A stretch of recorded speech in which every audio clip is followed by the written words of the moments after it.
Kompas Petang kami lanjutkan bersama saya Cindy Permadi. Saudara, pemerintah segera menghitung dampak pengenaan tarif Amerika Serikat terhadap sejumlah sektor bisnis ekspor dan perekonomian Indonesia secara menyeluruh.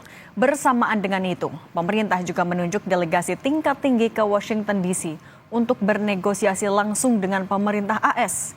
Melalui rilis tertulis, Sekretaris Kemenko Perekonomian Susi Wijono Mugiarso mengatakan pengenaan tarif resiprokal atau timbal balik AS berdampak signifikan terhadap daya saing ekspor Indonesia, utamanya di sektor elektronik, tekstil, alas kaki, minyak kelapa sawit, karet, furnitur, udang, serta produk perikanan laut yang menjadi produk ekspor utama Indonesia di pasar AS. Sambil menghitung potensi dampak terhadap perekonomian negara, pemerintah pastikan menjaga stabilitas yield surat berharga negara dan nilai tukar rupiah. Indonesia juga berkomunikasi dengan Malaysia selaku pemegang keketuaan ASEAN terkait langkah bersama menghadapi kebijakan Presiden Trump.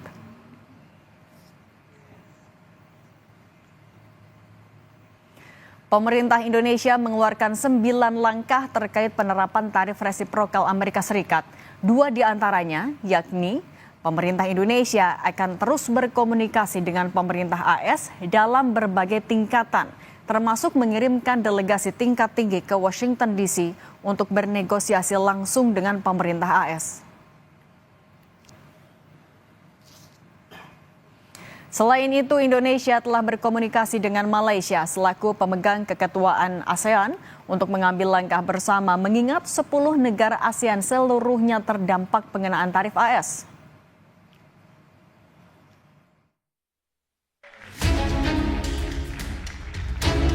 Kebijakan tarif tambahan baru yang diterapkan Donald Trump terhadap seluruh mitra dagang Amerika Serikat termasuk Indonesia niscaya akan berdampak terhadap kinerja ekspor Indonesia ke Amerika. Menurut ekonom Celios Bima Yudhistira, produk tekstil seperti pakaian jadi dan alas kaki adalah produk ekspor tujuan AS yang cukup besar, sehingga akibat tarif tambahan AS ini berpotensi pada penurunan order yang berujung pada efisiensi tenaga kerja. Belum lagi di sektor otomotif, Indonesia masih sangat bergantung dalam hal suku cadang impor. Imbasnya akan bermuara pada pelemahan nilai tukar rupiah. Jadi yang harus diantisipasi, misalnya pakaian jadi, kemudian alas kaki, itu ekspor tujuan Amerika cukup besar, terutama dari brand-brand internasional. Sehingga kalau terjadi kenaikan tarif yang mengakibatkan permintaan bisa turun untuk pasar Amerika, maka imbasnya adalah penurunan order atau efisiensi terhadap tenaga kerja di Indonesia. Yang ini harus dimitigasi segera karena bisa menyebabkan efek dari PHK. Selain itu untuk otomotif, ini adalah sektor yang paling rentan karena sebelumnya ada 25% tarif untuk suku cadang dan kendaraan yang dirakit di luar Amerika. Sementara Indonesia terhubung dalam rantai pasok global di sektor otomotif. Oleh karena itu, efek yang harus diantisipasi tentunya adalah pelemahan nilai tukar rupiah. Ini terus berlanjut, pelemahan nilai tukar rupiah dan butuh segera intervensi dari Bank Indonesia. Mengantisipasi situasi akibat tarif baru impor AS ini, Ketua Komisi 11 DPR, Misbakun mendesak pemerintah untuk segera berkonsolidasi dengan pelaku sektor usaha yang paling terdampak. Hal ini demi menghindari resiko PHK besar-besaran.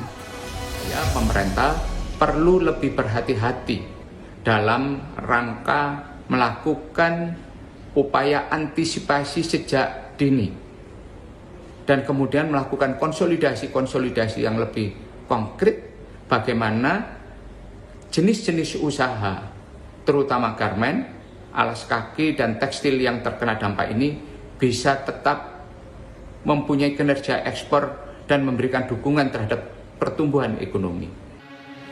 Selain upaya mitigasi, yang tak kalah penting, pemerintah perlu segera memberikan proteksi terhadap barang-barang impor.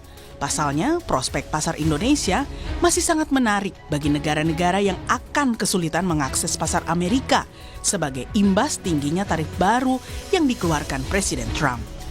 Tim Liputan, Kompas TV. Lalu akan seperti apa dampak penerapan tarif impor sebesar 32% untuk Indonesia? Dan respons seperti apa yang harus segera dikeluarkan pemerintah atas perang tarif Trump ini? Sudah bersama kami Duta Besar Indonesia untuk Singapura, Suryo Pratomo, dan ekonom senior Ferry Latuhihin. Selamat petang Pak Tommy, Pak Ferry. Selamat petang, Cindy. Pak Ferry, tarif impor 32% untuk Indonesia sudah akan diterapkan. Dan pemerintah masih menghitung dampaknya, tapi apa dampak yang akan pertama terasa untuk Indonesia dan harus diantisipasi? Dampak yang pertama yang paling jelas adalah melemahnya kurs rupiah. Sudah jelas ya. Jadi channel financial market jauh lebih cepat bereaksi ketimbang channel dari real market atau real sector ya.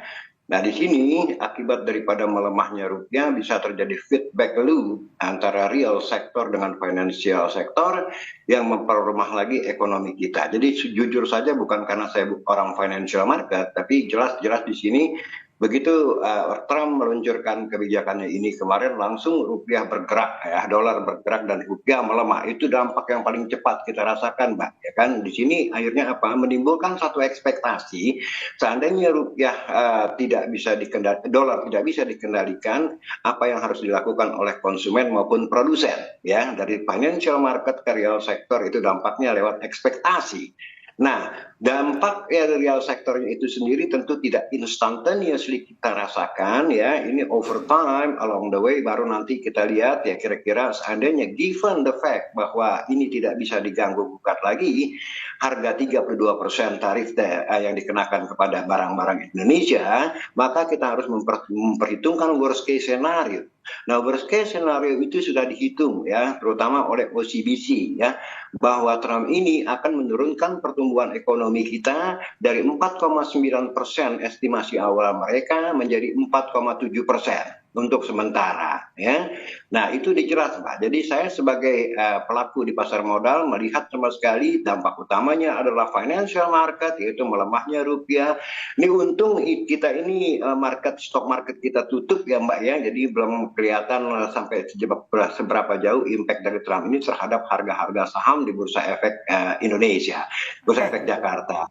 Jadi udah jelas dari poin saya. Dampak utama adalah yang harus kita perhitungkan adalah melemahnya rupiah secara signifikan, Mbak ya. Kemarin sempat 16.750, saya nggak tahu ini hari ya kan, saya nggak tahu juga nanti minggu depan ketika stock market kita lagi dibuka gitu loh ya.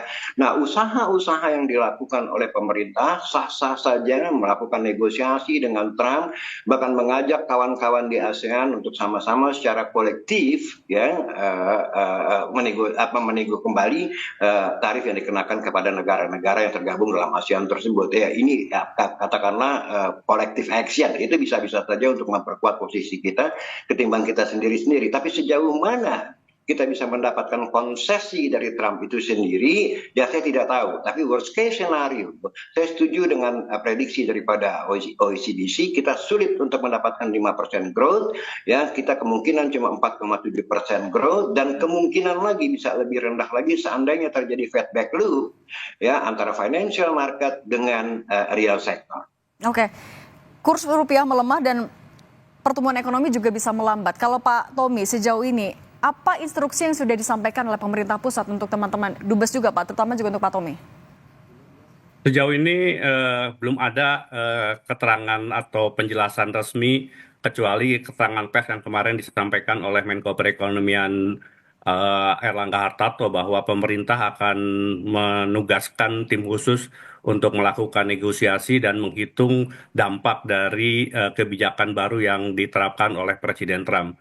Yang diminta oleh Jakarta sekarang adalah apa langkah-langkah yang diambil oleh negara-negara yang juga terkena dampaknya akibat kenaikan tarif yang ditetapkan oleh Presiden Donald Trump. Jadi dari Singapura sendiri kami sudah mencoba melihat apa sebetulnya langkah-langkah yang dilakukan. Tadi Prof. Ferry sudah menyampaikan bahwa yang nyata langsung terasa adalah kita melihat bahkan Dow Jones juga melemah sangat dalam. Kemudian beberapa saham blue chip seperti perbankan dan teknologi di Amerika pun turun dan mereka asetnya berkurang hampir 2 triliun dolar dalam perdagangan setelah kebijakan yang diterapkan oleh Presiden Trump. Dan kita melihat di Amerika sendiri, masyarakat Amerika bingung dengan penerapan tarif ini dan apa dampaknya kepada masyarakat Amerika. Sementara Singapura sendiri sudah menyampaikan, Wakil Perdana Menteri Singapura Gan Kim Yong sudah mengingatkan bahwa gelombang yang akan dihadapi di depan ini juga sangat keras, dan karena itu pemerintah Singapura telah menyiapkan semacam anggaran darurat untuk membantu industri dan juga rumah tangga kalau kemudian dampaknya akan sangat berat. Singapura sudah melakukan koreksi terhadap angka pertumbuhan yang diperkirakan tadinya tumbuh antara 1 sampai 3%, sekarang maksimum diperkirakan hanya tumbuh sekitar 2,6%. Pak Ferry, kalau misalnya Singapura tadi menyiapkan dana darurat, kalau Indonesia bisakah melakukan langkah yang sama dengan keuangan sekarang atau apa kebijakan lain yang lebih realistis? Ini kita tahu bahwa fiscal space kita itu sangat sempit ya Mbak Cindy ya. Misalnya utang jatuh tempo per Juni ini kalau nggak salah sekitar 700-800 triliun dan defisit yang sudah dicanangkan itu 616,7 triliun. Sementara ini kita lihat juga tidak ada tanda-tanda bahwa kita punya room dari fiskal untuk melakukan kayak semacam backup bagi kasus Trump ini. Yang bisa saya sarankan adalah kembali lagi dirasionalisasi apa yang namanya makan bergizi gratis yang dananya kira-kira seperti yang dikatakan oleh Ketua BGN memakan dana sekitar 300 triliun, ya ini bisa ditunda kalau menurut saya. Ya ditunda juga dengan cara rasionalisasi, hitung-hitungan saya dana untuk makan bergizi gratis yang efektif itu cuma 5 sampai 10 triliun itu seharusnya bisa tercapai. Tidak 300 triliun ya. Nah, selebihnya juga ada pemotongan APBN sebesar 306 triliun itu yang mau dikucurkan ke Danantara. Nah, ini juga tidak jelas dengan duit itu mau diapakan di Danantara, kan kita tidak tahu program-programnya, bisnis plan-nya. Jadi kalau memang benar-benar 306T itu tadi yang dipotong dari APBN bisa membackup kasus Trump ini, membackup industri kita, tidak terjadi layoff besar-besaran, memitigasi risikonya, saya rasa itu lebih cantik ketimbang kan mengucurkan dana 306 triliun untuk Danantara dan makan bergizi gratis yang menurut saya adalah pemborosan yang sangat dahsyat. Oke, Pak Tommy, pasar saham dibuka pada tanggal 8 di satu hari sebelum kebijakan ini diterapkan untuk Indonesia 32%. Kalau sampai menunggu hari itu, akan banyak dampak yang semakin banyak yang harus diperhitungkan. Menurut Anda sebenarnya sambil menunggu sebenarnya apa yang bisa pemerintah Indonesia lakukan? Ya, memang ini nasi sudah menjadi bubur, jadi kita terlalu lama liburnya. Jadi Indonesia mungkin negara yang paling lama liburnya pada Lebaran. Malaysia saja hanya libur 2 hari. Dan karena itu kita betul-betul khawatir ketika dibuka pada hari Selasa yang akan datang.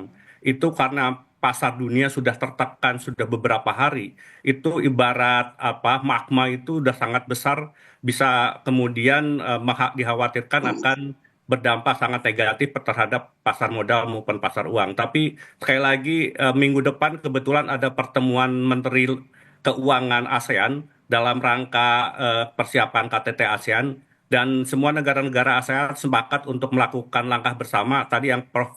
Ferry sudah sampaikan, ini harus ada joint effort dari negara-negara ASEAN karena sekali lagi dampak yang dihadapi negara ASEAN, terutama Kamboja, kemudian Vietnam, Thailand, itu jauh lebih besar dari apa yang dihadapi oleh Indonesia. Pak Ferry, tapi kalau kita masih mencermati bagaimana perkembangannya sampai tanggal 8 sampai pasar dibuka, ini kan akan menjadi akan semakin banyak dampak yang harus diperhitungkan. Anda memiliki kekhawatiran yang sama. Seperti apa yang harus dilakukan? Ya, saya justru sebaliknya dengan Pak Dubes ya. Maaf kalau saya bilang ini adalah satu blessing in disguise ya, pasar kita tutup Pak Dubes. Ya, jadi kalau dibuka juga udah ambruk sama sekali ya. Nah, ini kembali lagi kalau saya sih mengharapkan ada semacam overreaction yang berlebihan di Wall Street kemarin. ya, karena kan pasar modal tidak lain adalah sering terjadi overreaction yang sangat dahsyat ya. Kadang-kadang sampai bullish terlalu bullish, bearish terlalu bearish. Nah, saya harapkan akan lebih banyak informasi yang masuk selama beberapa hari ini sebelum market dibuka yang bisa menenangkan market nanti ketika dibuka, Mbak Cindy ya.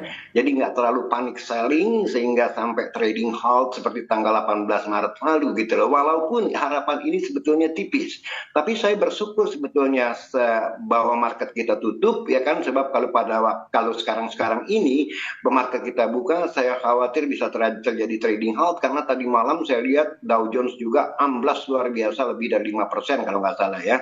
Jadi apa yang bisa kita harapkan, yang kita bisa harapkan untuk sampai tanggal 8 nanti adalah bahwa akan masuk informasi-informasi yang lebih menggembirakan, sebab informasi ini yang sekarang kita terima itu sudah sangat worse. Jadi nggak bisa worse lagi ya, mudah-mudahan lebih baik sehingga bisa menenangkan pasar maupun forex market. Oke. Pemerintah kan juga sekarang lagi koordinasi dengan Malaysia yang memegang posisi keketuaan ASEAN. Tapi Pak Tommy, sebenarnya seberapa kuat posisi ASEAN untuk bernegosiasi dengan AS? Ya, sekali lagi ASEAN dengan 600 juta penduduk dan ekonomi hampir di atas 3 triliun dolar. ASEAN itu sebuah kekuatan ekonomi yang luar biasa. Dan sekali lagi tentunya kalau kemudian kita bisa tepat menemukan orang yang betul-betul punya kedekatan dengan Amerika, bisa melakukan approach pada USTR, kemudian kepada Kementerian Perdagangan Amerika, saya kira banyak hal-hal yang bisa dikomunikasikan. Sekarang kan kalau kita melihat sebetulnya Amerika Serikat berharap apa sih imbalan yang bisa diberikan negara-negara lain kepada Amerika supaya kemudian defisit perdagangan mereka itu bisa lebih kecil. Yang unik memang dengan Singapura karena itu Singapura agak kecewa karena sebetulnya Amerika mengalami surplus perdagangan 2,8 miliar dolar dengan Singapura, tetapi mereka tetap pengenaan tarif 10%. Yang terberat bagi Singapura adalah semikonduktor, itu adalah 30% dari ekspor dari Singapura ke Amerika. Dan untuk semikonduktor sudah ada pengenaan tarif tambahan 25% dan itu akan membuat berat khususnya untuk sekali lagi semikonduktor, dan yang kedua adalah pharmaceutical karena itu adalah dua andalan Singapura untuk ekspor ke Amerika Serikat. Ya, semua negara sedang memformulasikan strategi, Pak Ferry, tapi kan sektor ekspor kita kan ada banyak, ada elektronik, tekstil, minyak, furnitur, perikanan, dan lain-lain. Apabila tarif ini tetap diterapkan 32%, dampaknya ke pekerja, dampaknya kepada potensi PHK, seberapa urgent, Pak? Ya, saya kira semua yang paling urgent adalah sektor-sektor yang boleh bilang labor intensif ya, padat karya ya, Mbak Cindy ya. Nah, di sini mungkin kalau kita negosiasi ulang dengan Trump, mungkin kita bisa pilih satu persatu item-item yang mana kita minta keringanan ya. Seandainya tidak bisa semua item pro rata diturunkan gitu loh ya. Nah, ini mungkin juga kita harus bisa mengatakan bahwa the bad impact ya kan, impact yang buruk terhadap ekonomi kita juga ini akan mengglobal dan juga yang akan terkena Amerika Serikat itu sendiri ya, melalui inflasi yang semakin tinggi. Sebab kan tarif itu pada dasarnya adalah mendorong inflasi ke atas untuk Amerika itu sendiri ya. Jadi saya rasa sih seandainya kita tidak bisa menegosiasi semuanya, tapi kalau umpamanya item per item misalnya alas kaki, apakah itu baju, apakah itu sepatu, garment ya, yang labor intensive bisa kita katakan, Trump please take it into account bahwa this is labor intensive industry yang kita butuh keringanan dari Anda. Jadi kalau tidak bisa semua, saya rasa item per item kita harus bisa menegosiasi. Pak Ferry, tapi kalau untuk menghadapi potensi pelemahan kurs rupiah juga, apa yang bisa dilakukan pemerintah dalam waktu cepat? Tergantung arus derasnya. Ini kan ada kayak semacam arus dari luar ya kan, dari extragenous forces dan endogenous forces ya.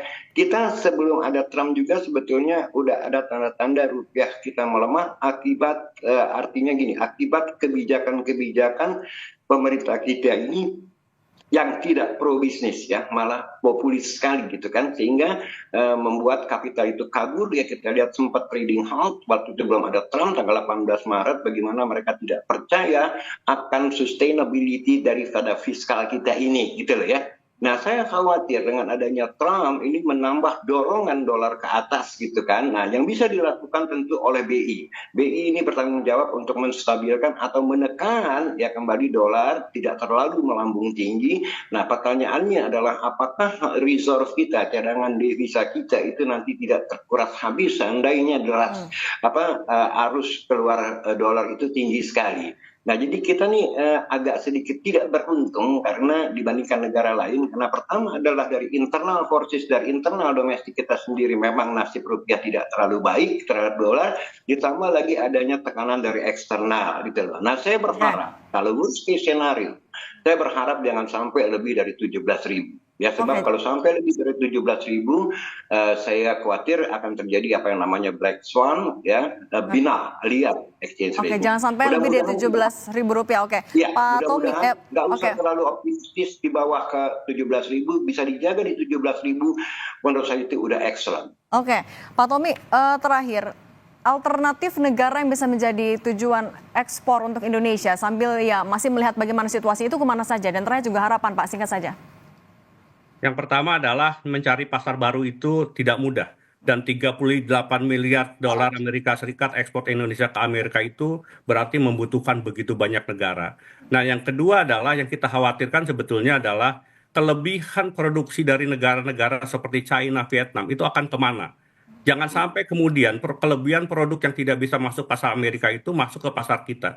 Dan itu akan semakin menekan perekonomian kita. Karena itu saya kira memang langkah mitigasi perlu dilakukan. Yang pertama adalah bagaimana menegosiasikan dengan Amerika. Tapi yang kedua adalah secara internal apa kebijakan yang perlu kita lakukan untuk menyelamatkan pasar kita. Dan kemudian sekali lagi untuk mencari pasar baru itu butuh waktu yang sangat lama. Karena itu memang perlu ada dana cadangan atau dana insentif, dana krisis yang harus disiapkan pemerintah yang tadi oleh Pak Ferry sudah disampaikan ada beberapa hal yang bisa kita sisihkan untuk menyelamatkan ekonomi kita. Baik, Pak Tommy dan Pak Ferry, terima kasih sudah berbagi pandangan di Kompas Petang. Sehat selalu.